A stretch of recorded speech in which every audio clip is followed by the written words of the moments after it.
నమస్తే welcome to hit TV crime watch.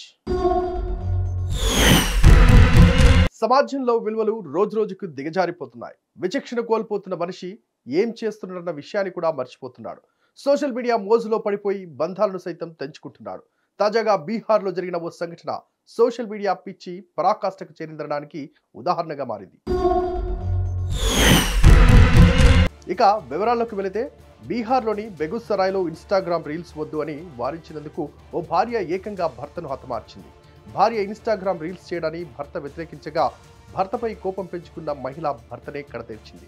ఈ దారుణ సంఘటన ఖోదాబంద్పూర్ పోలీస్ స్టేషన్ పరిధిలో ఫఫౌట్ గ్రామంలో చోటు చేసుకుంది. మృతుడు సమస్తీపూర్ జిల్లాలోని నర్హాన్ గ్రామ నివాసి అయిన మహేశ్వర్ కుమార్ గా గుర్తించారు. మహేశ్వర్ కోల్కతాలో కూలి పని చేస్తూ కొద్ది రోజుల క్రితం స్వగ్రామానికి వచ్చాడు. ఆ సమయంలో అతని భార్య రాణికుమార్ ఇన్స్టాగ్రామ్ లో రీల్స్ చేస్తుంది. ఈ క్రమంలోనే భార్య ఇన్స్టాలో రీల్స్ చేయడం మహేశ్వర్ కు నచ్చలేదు. దీంతో ఈ విషయమై ఇద్దరి మధ్య తీవ్ర వాగ్వాదం జరిగింది.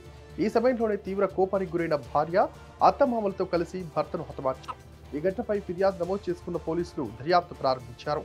విచారణ పూర్తయిన తర్వాత తగిన చర్యలు తీసుకుంటామని పోలీసులు తెలిపారు. ఢిల్లీలో దారుణం జరిగింది. సదర్ బజార్ ప్రాంతంలో ఓ మహిళ 12 ఏళ్ల బాలికను ప్రలోభపెట్టి 4 వ్యక్తులతో అత్యాచారం చేయించింది. ఓటీ సెల్లర్తో పాటు 3 మైనర్లతో సహా మొత్తం 5 నిందితుల్ని అదుపులోకి తీసుకున్నట్లు పోలీసులు తెలిపారు. ఓల్డ్ ఢిల్లీలోని సదర్ బజార్లోని ఓ వ్యక్తి టీ స్టార్లో సదరు మహిళా కస్టమర్ అని పోలీసులు తెలిపారు. అత్యాచారానికి పాల్పడిన మైనర్ల వయసు 12, 14, 15 ఏళ్లని వీరంతా టీ స్టార్లో పనిచేస్తున్నట్లు వెల్లడించారు. జనవరి 1న టీ స్టాల్ యాజమాని ఆ ప్రాంతంలో చెత్త ఏరుకొని పనిచేసే మహిళను కొత్త సంవత్సర వేడుకలు జరుపుకునేందుకు అమ్మాయిని ఏర్పాటు చేయాలని కోరాడు. బాలికను తమ వద్దకు తీసుకొస్తే బదులుగా కొంత డబ్బు ఇస్తారని సదరు మహిళకు చెప్పాడని పోలీసులు అనుమానిస్తున్నారు.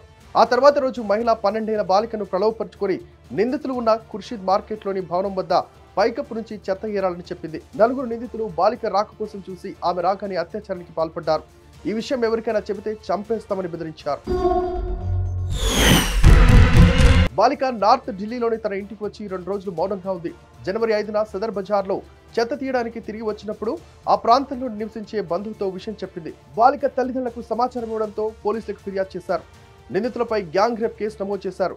టీ దుకాణం యాజమాని ఛత్తీస్గఢ్ వాసి కాగా అతని దుకాణంలో పనిచేసే 3 మైనర్లు ఉత్తరప్రదేశ్, మధ్యప్రదేశ్ రాష్ట్రాలకు చెందినవారు.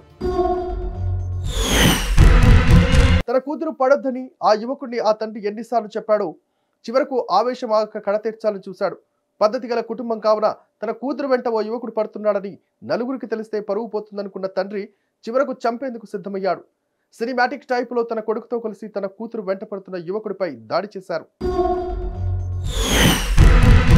అయితే కృష్ణా జిల్లా అవనిగడ్డ నియోజకవర్గం నాగాయలంక మండలం పెద్దపాలెం గ్రామంలో దారుణం చోటు చేసుకుంది.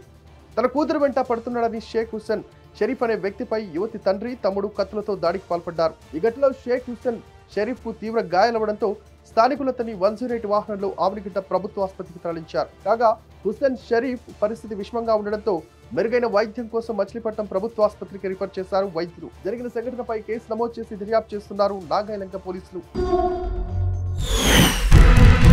ఇది వాటి క్రైమ్ వాచ్. చూస్తూనే ఉండండి హిట్ టీవీ.